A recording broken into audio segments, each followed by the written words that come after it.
புனித அந்தோனியார் குழந்தை இயேசுவை கரங்களில் ஏந்த பாக்கியம் பெற்றார். இந்த புதுமை எப்படி இடம்பெற்றது? இந்த புதுமையைக் கண்டது யார்?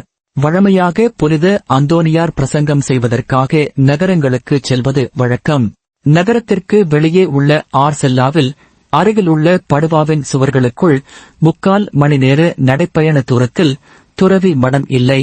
மாலையில் வாயில்கள் சீக்கிரமாக மூடப்பட்டதால் அவரது மிஷனரி பணி காரணமாக புனித அந்தோனியார் வீடு திரும்புவது பெரும்பாலும் சாத்தியமற்றது. ஆனால் அவரை தங்கள் விருந்தினராக கொண்டிருப்பதில் மிகவும் மகிழ்ச்சியடைந்த அவரது நண்பர்களிடையே அவர் எளிதாக ஒரு இரவு தங்குமிடத்தை கண்டுபிடித்தார்.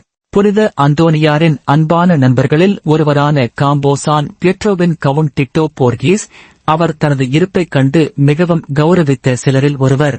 இந்த உன்னத மனிதர் மீது மிகுந்த மரியாதை கொண்டிருந்ததால் அவர் தனது வருகையின் போது நடந்த அனைத்தையும் கவனமாக குறித்துக் கொண்டார். இரவில் எழுந்து சாவித்துவாரம் வழியாக புனித அந்தோனியாரை பார்க்கச் சென்றார். ஒருமுறை புனித அந்தோனியாரை பார்க்கச் சென்றபோது துறவியின் அடுக்குமாடி குடியிருப்புகளின் ஓரங்களில் ஒரு அசாதாரண ஒளி ஊடுருவுவதை அவர் கவனித்தார். இதற்கான காரணத்தை கண்டறிய ஆர்வத்துடன் அவர் அருகில் வந்தார்.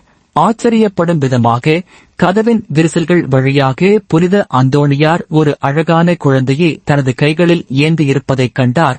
அதை அவர் அன்புடன் அரவணைத்துக் கொண்டிருந்தார். இந்த அழகான குழந்தை தனது விருந்தினரின் குடியிருப்பில் எப்படி நுழைந்தது என்பதை புரிந்து கொள்ள அவருக்கு முதலில் குழப்பமாக இருந்தது. ஆனால் விரைவில் அவரது கம்பீரமான தோற்றம் மற்றும் புனித அந்தோனியாரின் பேரானந்தம் மூலம் அந்த குழந்தை வேறு யாருமல்ல, நமது தெய்வீக இறைவன் இந்த வடிவத்தில் தனது உண்மையுள்ள ஊழியரை ஆறுதல் படுத்தவும் ஊக்குவிக்கவும் பலப்படுத்தவும் வந்திருப்பதைக் கண்டுபிடித்தார். அந்த தோற்றம் சிறிது நேரம் நீடித்தது. பின்னர் திடீரென்று மறைந்து அறையை முழு இருளில் விட்டுச் சென்றது.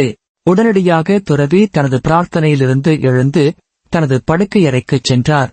ஒரு குற்றத்தை செய்த குற்றவாளியைப் போல தனது நண்பரிடம் தனது ரகசியத்தை வெளிப்படுத்த வேண்டாம் என்று அவர் கெஞ்சினார். புனித அந்தோனியார் வாழ்ந்த காலத்தில் அவர் தனது வார்த்தையை உண்மையாக கடைபிடித்தார். ஆனால் அவரது மரணத்திற்கு முன் அவரது முகத்தில் கண்ணீர் வழிந்தோட நடந்த அனைத்தையும் அவர் விவரமாக கூறினார். தெய்வீக குழந்தையிலிருந்து வெளிப்பட்டு நீல நிற ஒளி சூரியனை விட பிரகாசமாகவும் அழகாகவும் இருந்தாலும் கண்ணை எரிக்கவில்லை. அதே நேரத்தில் இதயம் விவரிக்க முடியாத மகிழ்ச்சியால் நிறைந்தது.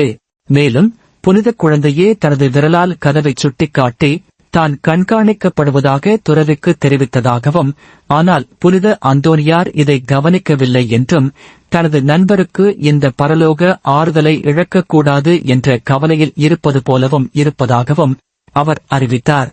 மேலும் புனித குழந்தை துறவியின் சுருக்கமான புத்தகத்தில் நின்று கொண்டிருந்தது என்றும் அவர் கூறினார். இந்த காட்சியை பழைய வரலாற்றாசிரியர்கள் அடிக்கடி குறிப்பிட்டுள்ளதால் அதன் உண்மைத்தன்மையை சந்தேகிக்க முடியாது.